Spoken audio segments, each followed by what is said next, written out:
वालेकुम स्टूडेंट्स। कल जो हमारा टॉपिक था वो जीनोटाइप एंड टाइप्स था। आज जो हमने डिस्कस करना है वो मेंडल लॉ ऑफ इनहेरिटेंस है। Open your books, page 98,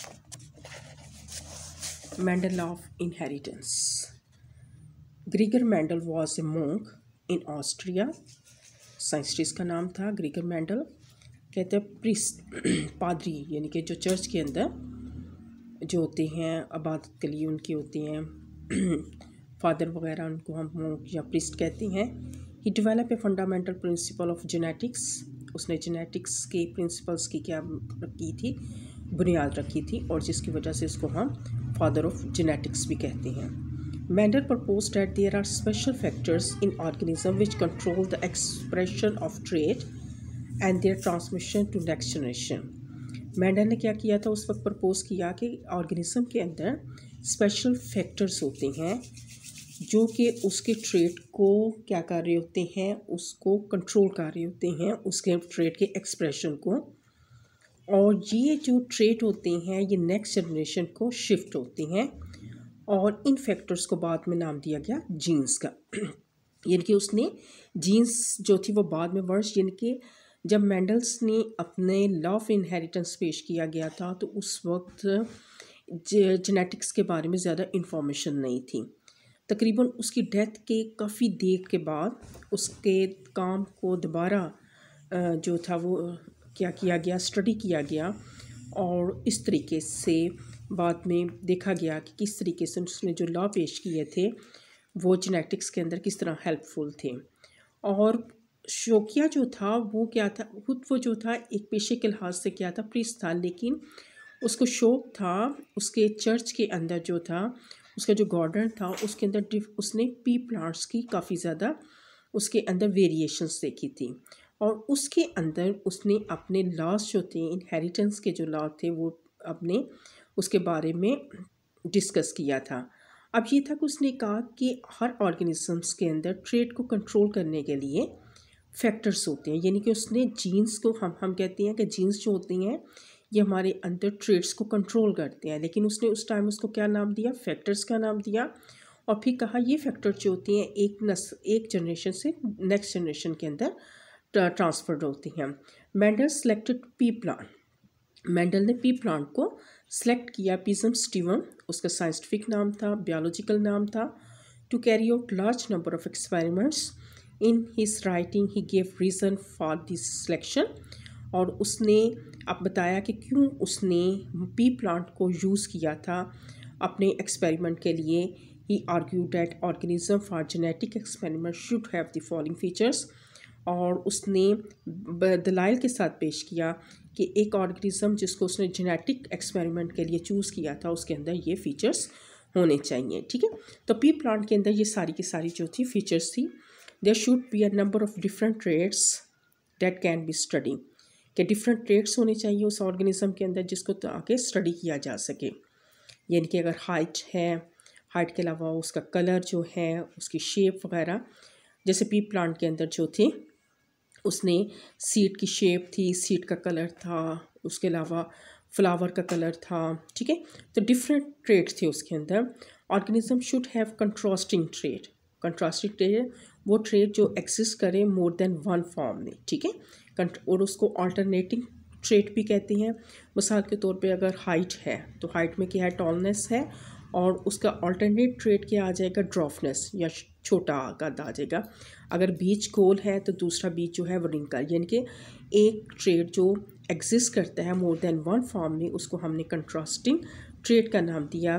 for the trait of height there should be only two very different phenotypes, tallness and dwarfness. Dwarfness कहते हैं छोटा। ठीक है, the organism if it is plant should be self fertilising, यानी कि अगर वो पौधा है तो उसके अंदर सेल्फ जो है फर्टिलाइजेशन, सेल्फ पॉलिनेशन होनी चाहिए, but cross fertilization should be also possible, लेकिन उसके अंदर क्रॉस पॉलिनेशन को भी पॉसिबल किया जा चाहिए।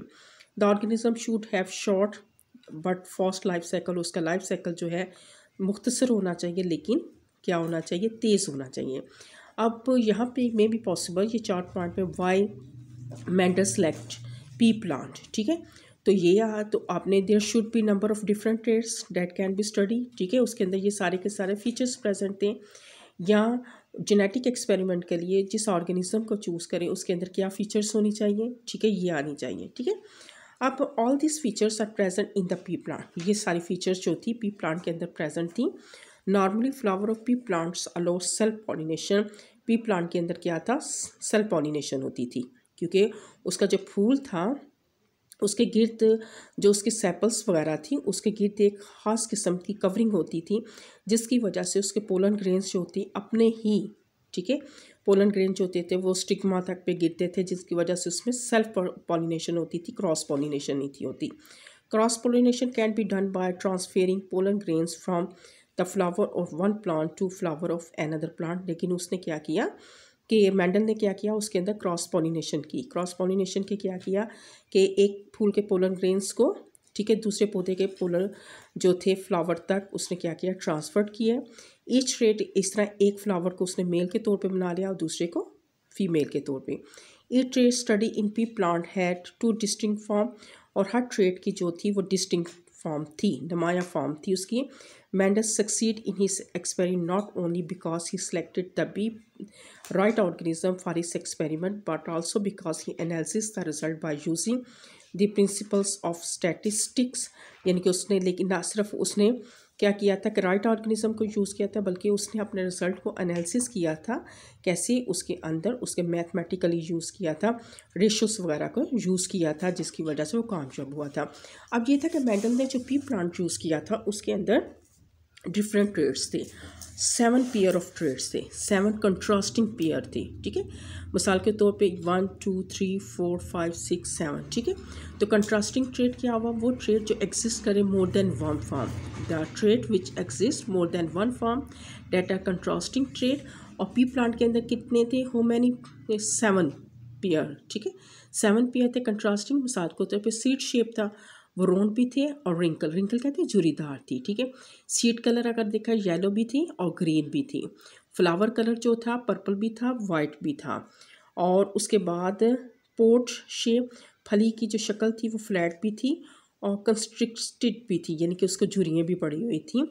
और उसके अलावा पोट कलर जो था वो ग्रीन भी था, येलो भी था।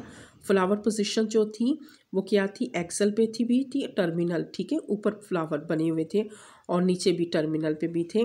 स्टेम लेंथ जो थी वो लॉन्ग भी थी और शार्ट। और इस तरीके से 7 पेयर ऑफ कंट्रास्टिंग ट्रेड जो थे किसके अंदर थे, मटर पी प्लांट के अंदर थे, जो मेंडल ने उसको स्टडी किया था, ठीक है। तो कंट्रास्टिंग ट्रेड क्या हुआ, the trait which exist the more than one form and there are 7 pair of contrasting trait, ठीक है। आपने इसको अच्छी तरीके से करना है, ठीक है। इन ट्रेड्स को नाम याद रखना है कौन कौन से, और इसके अलावा आपने ये वाला जो पॉइंट है, ये वाले जो उसके 4 पॉइंट हैं, आपने अच्छी तरीके से याद करने हैं, ठीक है। ओके, अल्लाह हाफिज़।